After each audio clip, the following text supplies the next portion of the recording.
Bonjour chers élèves, j'espère que vous allez bien. Bienvenue sur une nouvelle vidéo de français pour tous.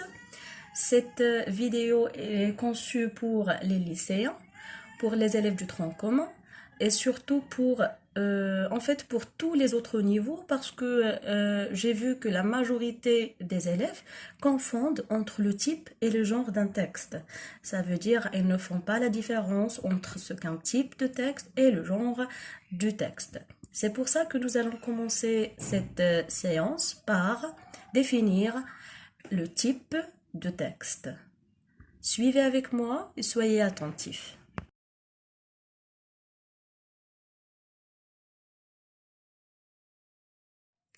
Ça veut dire quoi, le type d'un texte?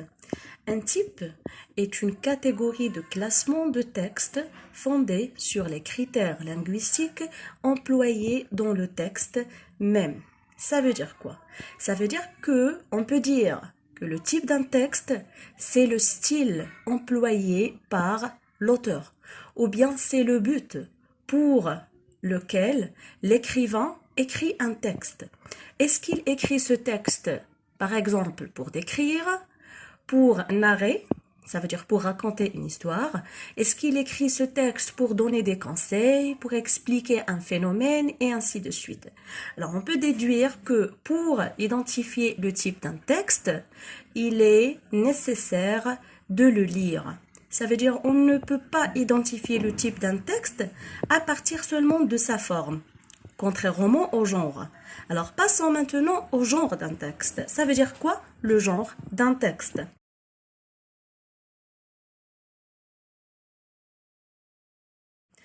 Le genre d'un texte, il désigne plutôt des formes d'expression. Alors, on peut dire que c'est tout à fait le contraire. Le genre, il s'identifie à partir seulement de la forme. Ça veut dire, en observant la forme d'un texte, on peut identifier son genre. On peut identifier le genre d'un texte à partir de sa forme. Il y a par exemple le roman, il y a le poème. Il y a une grande différence entre la forme d'un poème et la forme d'un roman ou bien d'une pièce de théâtre. Passons maintenant aux différents types de textes. À quoi sert un texte narratif?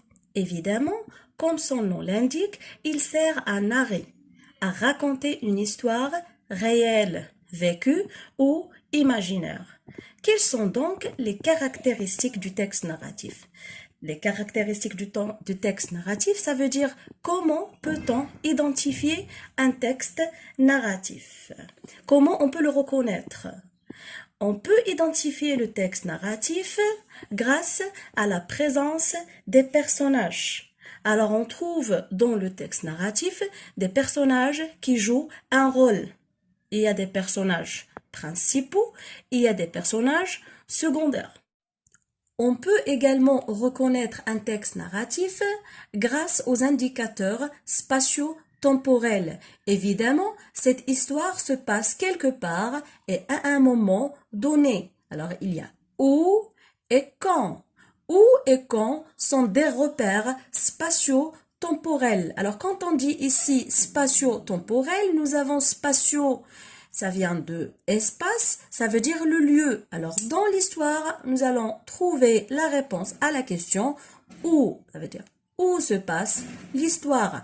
Temporel, ça vient de temps. Alors, dans l'histoire, nous allons trouver la réponse à la question où, plutôt, quand. On peut également reconnaître un texte narratif grâce aux temps verbaux. Alors, une histoire racontée au passé se distingue par l'emploi du passé simple et l'emploi de l'imparfait. On peut également trouver le passé composé et le présent de narration.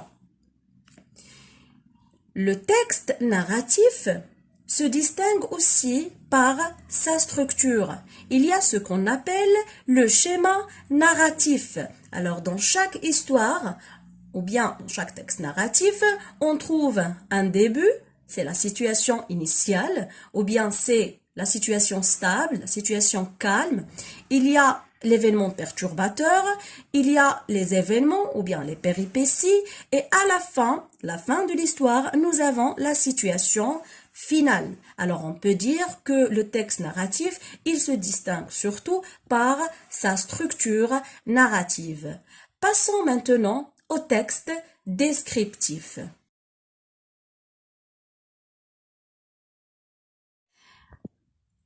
À quoi sert un texte descriptif? Alors, comme son nom l'indique, nous avons ici d'écrire descriptif, description, décrire. Alors, dans le texte, ou bien le texte descriptif, il sert à décrire quelque chose, décrire un objet, décrire un lieu, un personnage, un phénomène, etc.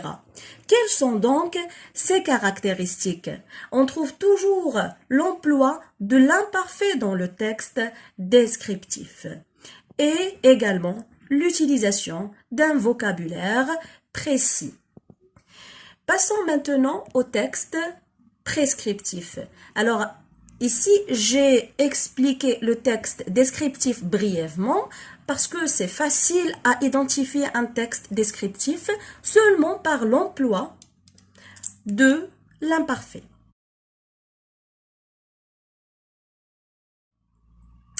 Le texte prescriptif, à quoi il sert? Alors, premièrement, il sert à donner des consignes. Il sert à donner des ordres, à conseiller ou bien à interdire. Ça veut dire à donner des interdictions. Alors, quelles sont les caractéristiques du texte prescriptif? On peut reconnaître un texte prescriptif grâce aux verbes qui sont toujours conjugués à l'impératif présent ou à l'infinitif.